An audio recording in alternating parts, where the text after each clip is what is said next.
So we're going to look at how the scriptures tell us lots of things about history. And in the beginning of, as we've just read, there was God in heaven, and then all the different people on earth, different nations. And God chose just one person, the father called Abram of the Israelites, and he was the one God was going to work through. It was God looking, no, no, yes, no, no, no. And there just wasn't anybody else who was godly enough. So from that time on, the spotlight from heaven has been on Israel. And these are the family, the descendants of Abram. Right from the word go, from Genesis chapter 12 and 13, where we've just read, the rest of the Bible is about the Jewish people. I hope you can see this. From Genesis chapters 1 and 2, where God did the creation, up until chapter 12 and 13, there's about 2,000 years of world history.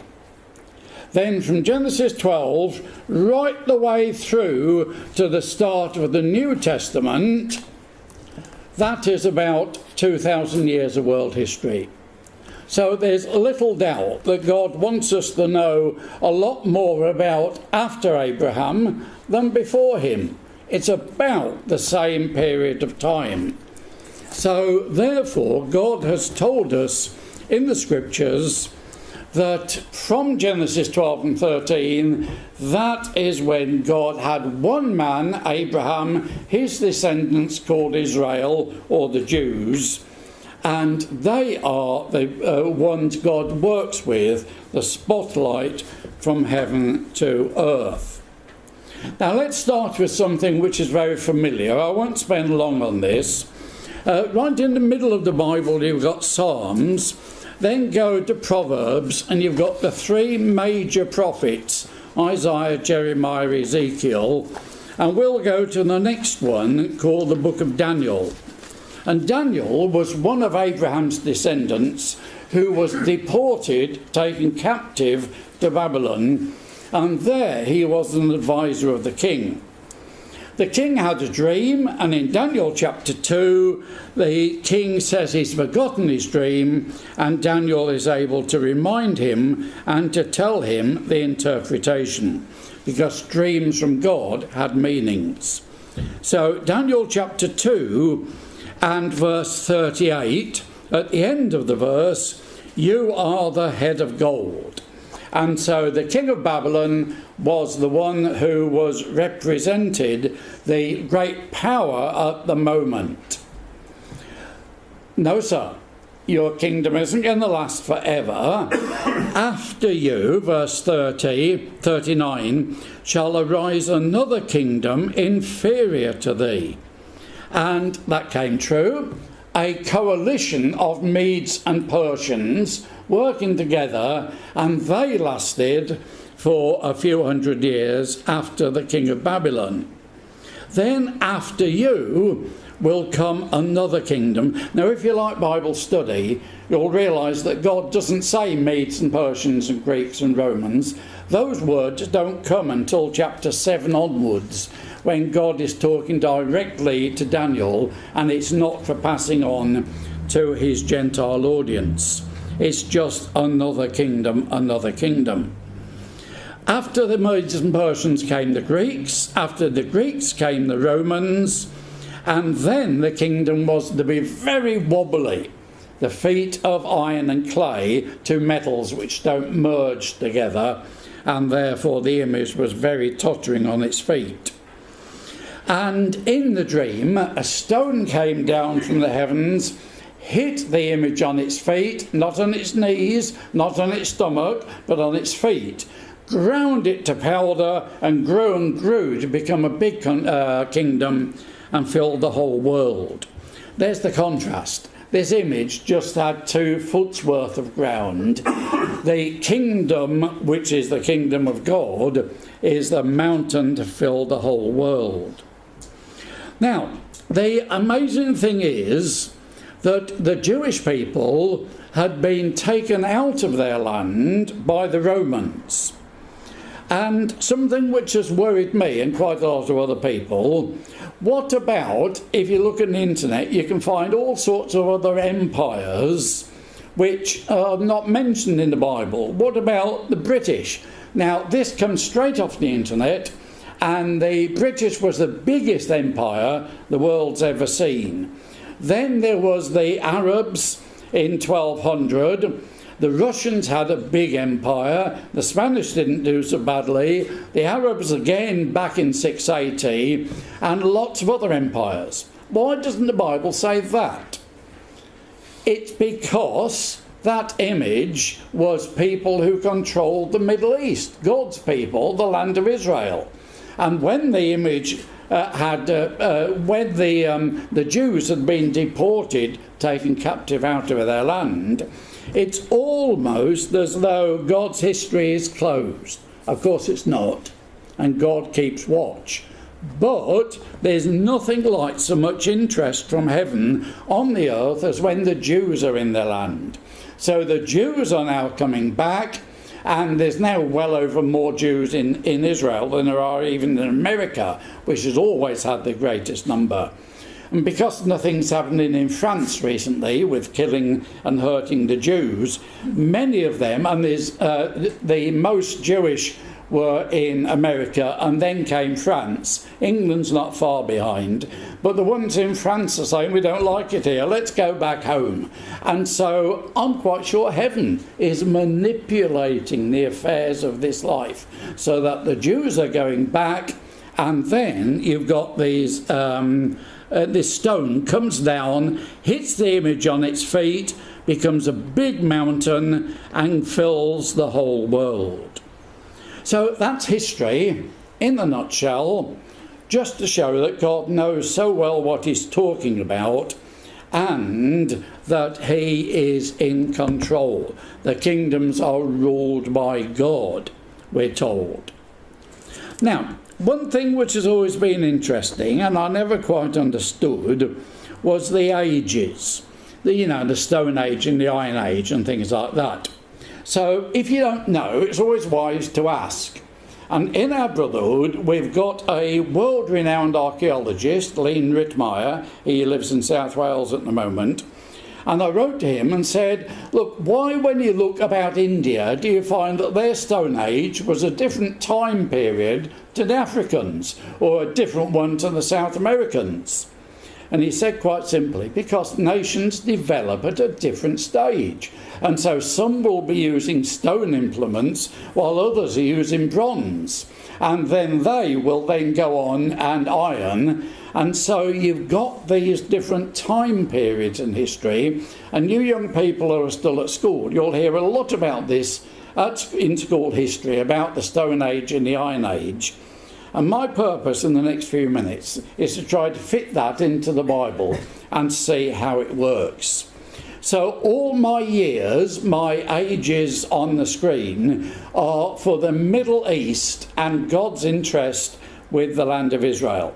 Because we're told when Jesus comes back, he's coming back to the Mount of Olives outside Jerusalem, and that is going to be his kingdom. And the world is going to be ruled from Jerusalem. Still, God's interest, God's eyes are on that city from the beginning of the year to the end.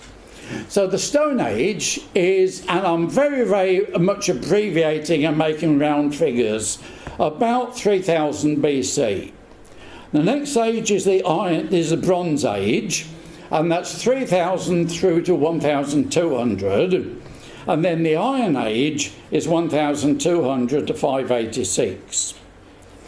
A young bright spark, when I gave this talk a bit ago, said, Uncle David, what about the Ice Age? Well, I'm sorry, the Ice Age is something completely different. It's not man using instruments. It's highly likely that the Ice Age was before Genesis 1, when the earth was without form and void, and it's highly likely that much of the water on the face of the earth froze and then caused much of what we see. So the Ice Age is something completely different. You'll also notice that some of these times overlap. 3000, and then we go back a bit to 3300. You are in a revolutionary time, and anybody over 40 normally uses pages and books. Most folks under 40 use their thumbs and computerised. My son, who used to teach maths, talks about grams and centimetres and all of this sort of stuff, which I don't understand. I'm still foot and inches sort of man. And we are slowly changing from imperial to metric. And the English government knew such a thing or two back in the 70s when they said, we're not going to have a gradual changeover with the currency, it's all going to change on one day. And lots of the old folks said, it'll never work, it'll never catch on, but it jolly well had to. And so now we have got a complete change from the pounds and shillings and pence through to the modern pounds and ounces, mostly decimal and 100. So some of these ages are overlapping, and these years are very approximate anyway. So to get it underway, let's think about the Bible time chart. And if ever you're talking to people and you want to try to explain the Bible to them, go in big numbers first of all. Adam and Eve, probably about 4,000 years before Jesus. BC is before Christ, and so we're getting less as it goes down to Christ. If you're not a Christian and you don't like talking about Christ as the King, you'll quite often hear the words BCE, which is before the Common Era, which is exactly the same. It's the birth of Christ, which has given us our dates. 2000 then, probably from Adam and Eve through to Genesis 12 and 13, where we read. Abraham down to Jesus, another 2,000 years. So Abraham is in the middle of this time period. 2,000 years after Jesus is us, give or take a bit. So that's easy to understand. Now let's try to make these into half and see where we get.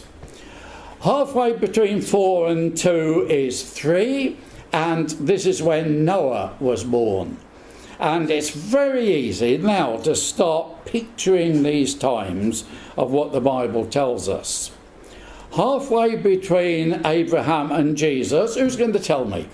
Approximately, you won't look daft, nobody will know.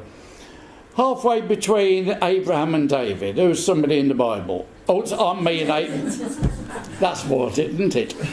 Halfway between Abraham and Jesus was David. And he was, and if you didn't know what David means, it means much loved. So thank you all very much. Halfway between Jesus and us. Come on, anybody good at history? About approximate. Battle of Hastings, 1066. Okay, so there we go in 1,000 years rather than 2,000 years.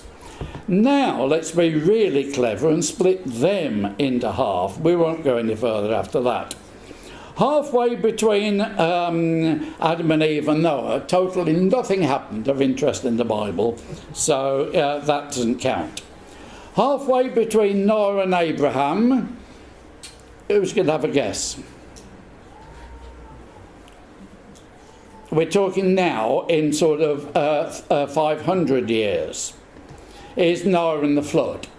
Technically it was in the 600th year of Noah's life, but I told you I'm just putting these figures very, very broadly. Halfway between Abraham and David, anybody offer? Begins with M. Moses, who led Israel out of Egypt. This is very, very basic stuff, and the years have been rounded up. Halfway between David and Jesus. Daniel? Yes, okay, and the last king of Israel, Zedekiah, when the Jews were taken into Babylon. Daniel we've just looked at, and he was about 500 years before Jesus. So there you've got a time period which we've built up And it's quite easy for you to do this if you're explaining to people. Right, so what's the Bible say? And it's a Bible talk after all, about the Stone Age. Everything prior to the year 3000, which is Genesis 1, 2 and 3, the creation, through to Genesis 5, verse 28. Come back with me to Genesis chapter 5, and here you've got the time period, which is about the end of the Stone Age. Genesis chapter 5 and verse 28. Lamech lived 182 years and begat a son, and he called his name Noah. And so Noah is born just about at the end of the Stone Age. Now don't forget, other civilizations had moved faster or slower than the Middle East, and my Bible dates are Middle East. And you'll find some very ancient history. Beware when folks start talking about millions of years. It doesn't always fit in with what the Bible says. Basically, I'm trying to stick to this time period, which I think we're given in the Scriptures. So, down the right of the screen, we're now going to try to put the Bible people or events which happened in the Stone Age. And the Stone Age simply means they dug their ground and they used instruments made out of sharpened stone. A very simple and early method. Adam and Eve, their children Cain and Abel. Cain is always something nasty, and Cain killed Abel, it's easy to remember. And Adam and Eve were very upset. Of course, the first death here. And Eve says, oh, God's given me another son. And Seth is born. And again, for those of you who like Bible study, right in the beginning here, it's almost like a death and a resurrection. One dying and another coming back to life again. Abel dies and Seth comes back. And if you look in Genesis 4, you've got the genealogies, the list of chronology of Cain, the bad ones. So you can say Genesis chapter 4 is the baddies.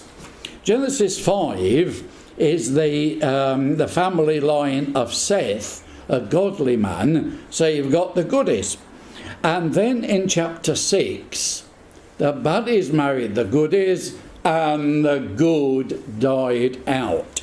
You've got one overripe apple on the dish, and it's not converted by the other 6. It spreads its badness. And I'm afraid one bad apple is a very bad influence, taking it to people. And you've really got to be careful that you don't encourage certain things we see on the television and certain things we hear to corrupt our good manners. Seth and then Enoch. We don't know much about Enoch, apart from he wrote a book, which we haven't got in our Bible. Moses quotes from him when he talks about the saints and 10,000 from Paran, and Jude in the New Testament quotes the same passage. So we know that Enoch wrote a book, but we don't have that in our Bible. Methuselah was the oldest man who ever lived, and somebody's going to tell me how old he was when he died. It's not important. You won't get into the kingdom knowing these things. But of interest? 969, yes, the oldest man who ever lived. And I'm just over 70 and I'm beginning to feel old. Now, there are exceptions. The exception proves the rule. And you will find in Genesis chapter 4, just turn back to Genesis chapter 4, and it tells you what people did for a living. And in verse 22, and suddenly this verse makes so much more sense.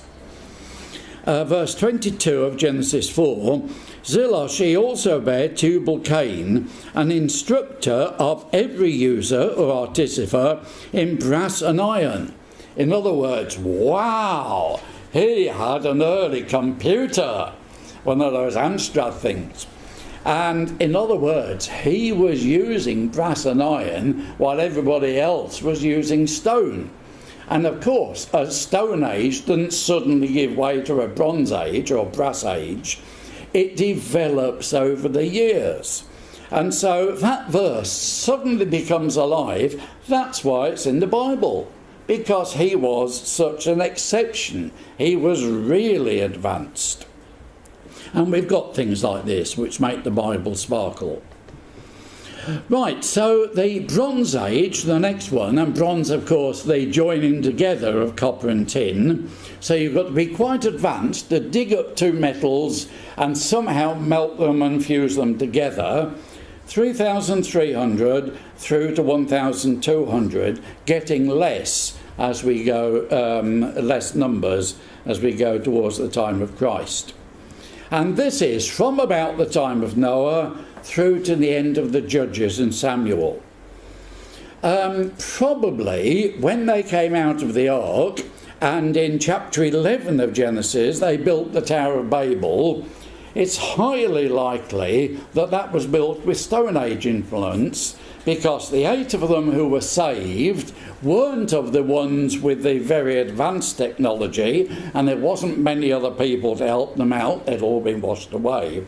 And so you can begin to see how the different ages are overlapping. So Noah to the end of the Judges and Samuel. And the Bible stories which account in this time. The Tower of Babel, and then slowly, of course, the Bronze Age took over. Abraham, and it makes us suddenly think that Abraham and his family probably then were beginning to use these more modern ways of building and tilling the ground. Abraham had a son Isaac, Isaac had a son Jacob, Jacob's name was changed to Israel, so all the family are known as the Israelites. 11th son was Joseph, who managed to get all these brothers angry. They sold him as a slave to Egypt, but he was able to save the family's life by saving them corn. The Bible account goes on that the family lived in Egypt and after a couple of 100 years became slaves, and then a deliverer called Moses came who led them out by God's hand of Egypt. And you've got the Bible stories just coming one after the other. Joshua succeeded Moses. He was the next leader. The land was captured by Joshua, and they had judges. The last one, of course, was Samuel. So there's all the Bible stories which fit into this time period of the Bronze Age. So you can begin to imagine now some of the work which went on, whether Egypt was really advanced or not. We know they built with a lot of stone blocks, but how they'd cut them out. It's interesting to try to put all this together. Now the exceptions. In Deuteronomy, and that's written by Moses, he talks about a man called Og who had an iron bed. An iron bed frame or bedstead. Why does the Bible tell us what his bed was made out of? Because he was very advanced and he had iron, whereas most people were using wood or other things like that. The family of Israel couldn't really fight the Canaanites on occasion because the Canaanites had iron chariots. They were using very advanced means for their day. So two little passages, and I'm sure you can think of more, just to illustrate the point that this time period was moving sometimes slowly and sometimes very quickly. The last of these ages is the Iron Age, approximately 1200 down to 586 before Christ. And this is from Samuel, the last of the judges, right the way through to when Israel was taken captive. And if those of you who are doing the Bible readings, we've just been reading the end of Jeremiah, how Zedekiah, the last king, was taken captive.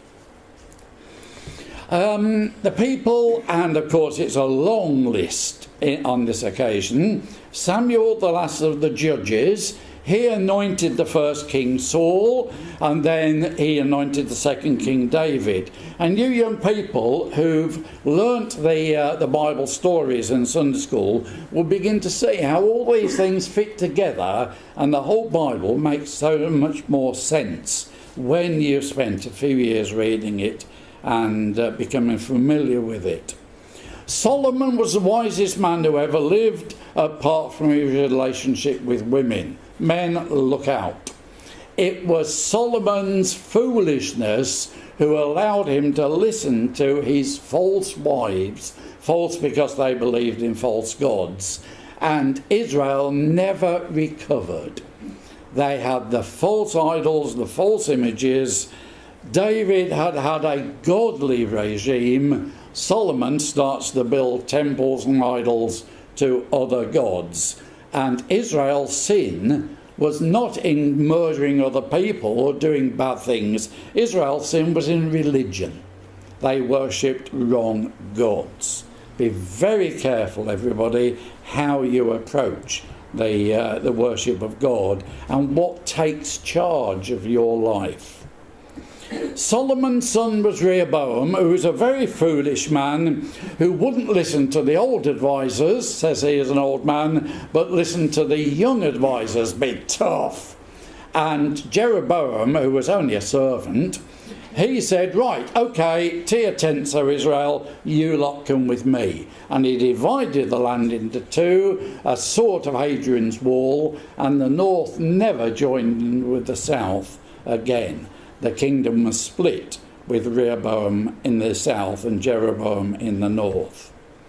Then we've got the books of Kings and Chronicles, which tell us all the history of the kings. Not one good king in the north. Several in the south, but the land tottered between good and bad, God and false gods. Then, of course, after Psalms, we've got the prophets. And this is where you start to fit in the prophets with the kings. And it makes a lot more sense when you get that idea. The north was taken captive in about 722. The south was taken captive in about 586. And that was Zedekiah, the last king, who had his sons, who should have been kings after him, killed in front of him, and then they made him blind. So the last thing he ever saw in his life was the death of his sons. Pretty horrific. But here was God saying, there's no more kings until he comes whose right it is, and I'm going to give it to him. Ezekiel chapter 21. And when they came out of captivity, it was a relative of the kings who was sort of mayor or civil leader in Jerusalem, Zerubbabel, and they never had a king, and they've still not got a king, even though now they've come back from all countries of the world. So the Bible, very, very accurate. Tiny bit of geography before we finish. The countries around the land of Israel, and you can see in green the little land of Israel, surrounded by its neighbours, war and rumours of war in most of those countries. It's a horrific area of the world. And the old Bible map of the same area, and you'll see its sort of arc, which used to be called a crescent shape, like the moon, and that is between the rivers Tigris and Euphrates, where most of the civilization and the agriculture took place. Now, there was in a little place at Ur, and if ever you forget, where was Abraham born? Yes, he was. And it's ever so easy to remember. There was a ziggurat at Ur. Now, a ziggurat is something like a pyramid, but it's not a grave. A pyramid has 3 sides, a ziggurat has 4, and the ziggurat is a temple where people can go in. A pyramid is a place where they bury the dead, and you don't normally walk into. There was this cigarette at and that is a fairly modern picture. Most of it has fallen down, the wind's blown the sand over it, and it's just a ruinous heap.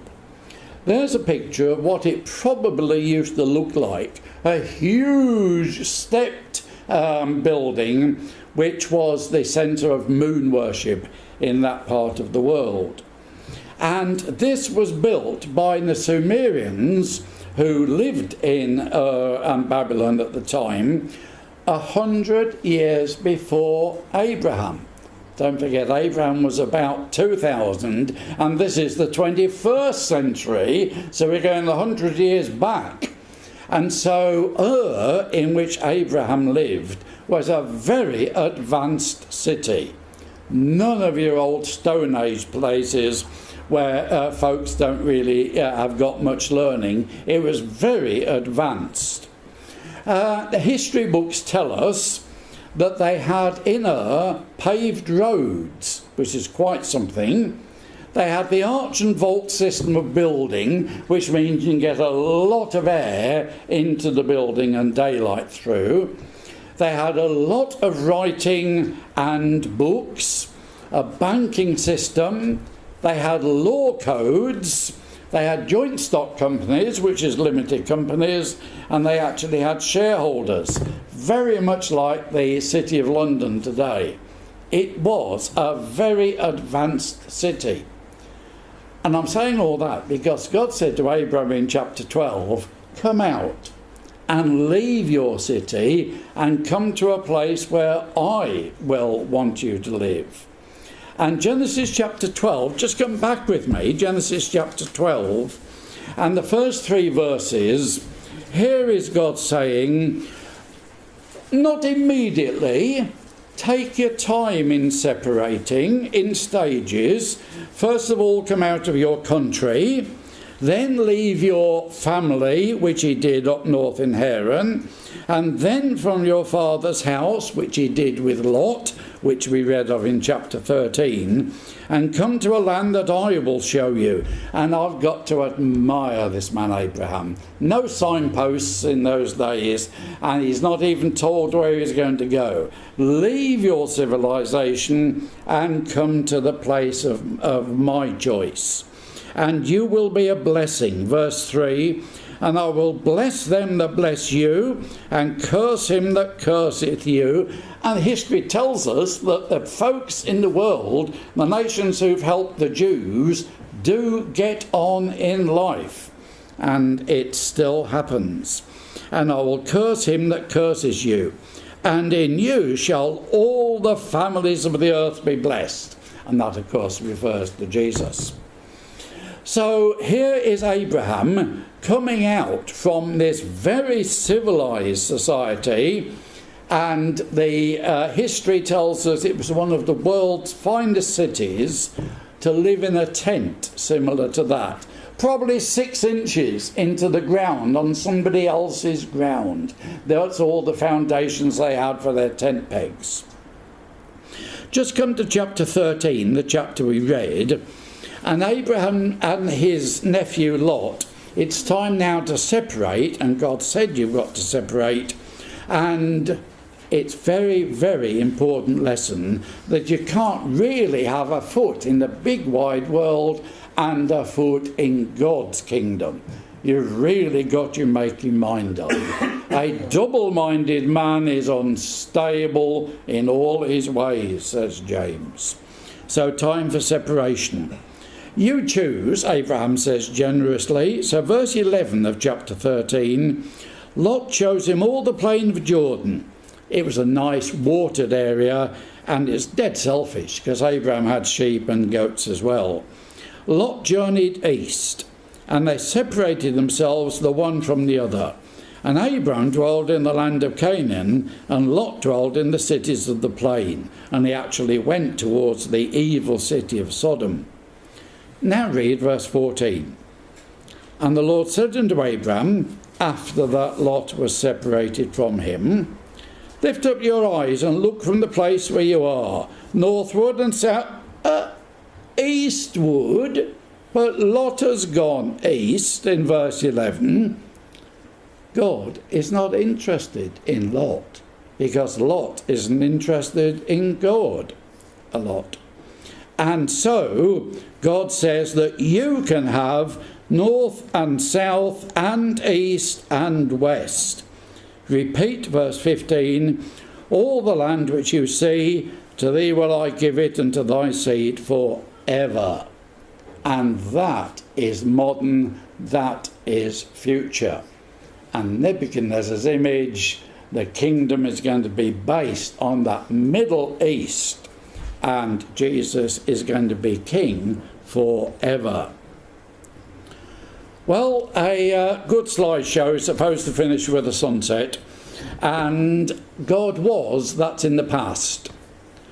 God is, that's the present. And God will be, that's in the future. And very basically, that's the Bible and history. Thank you.